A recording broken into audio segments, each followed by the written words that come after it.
This speech is my recital. I think it's very vital to read tea leaves, but what's that junk? It's tricky. It's the title.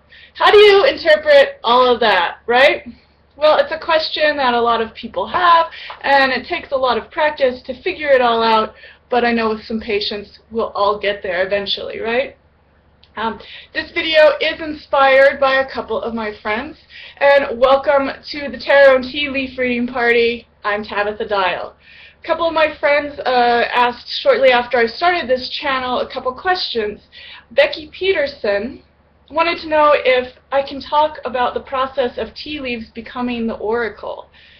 She says, I am thinking of the plant kingdom and honoring those energies. I very much like that she uses the term oracle in this case. It brings to mind traditionally that individual in Greece who is kind of tucked away and also held in high esteem. She was sacred. She had these gifts of foresight, or believed she did, as well as insight. And they were her life's purpose. Her focus was mindfulness, intent, discipline, things like that. And I think that ties into the idea of oracles today.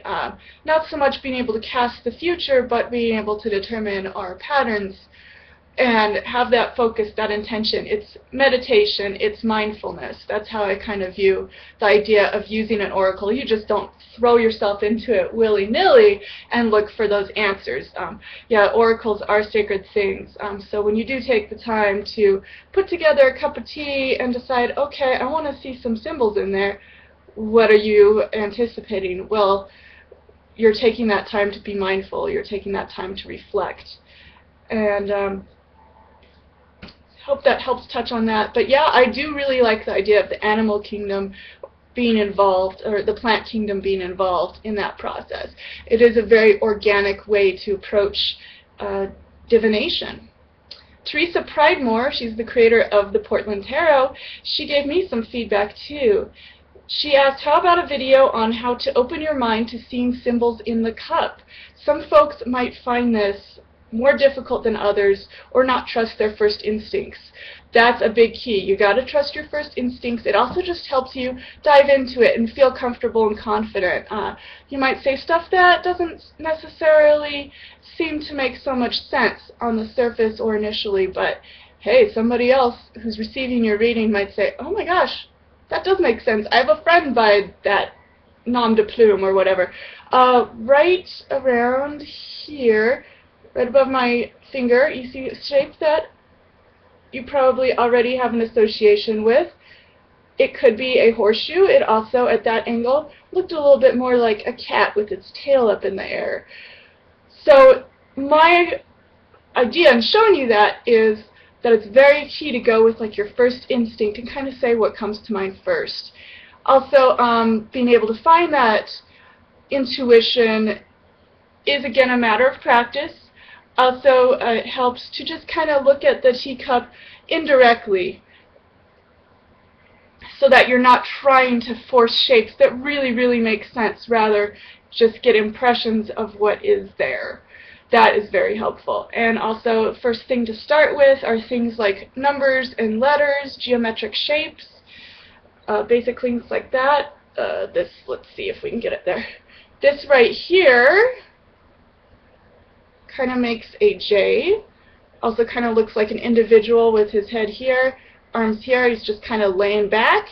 And he's even got two big bunny slippers maybe. So that could indicate someone who needs to relax or has been relaxing.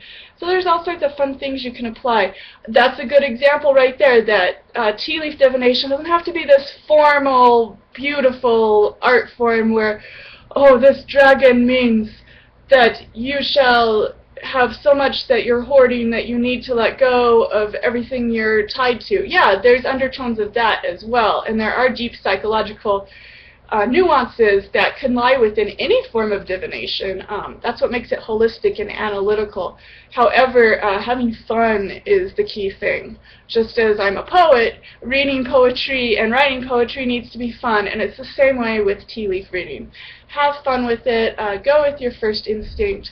Don't try to force things too much. Look for the basics. In addition to geometric shapes and numbers, You'll also probably see a lot of animals and zodiac symbols. Remember, Chinese zodiac is full of animals.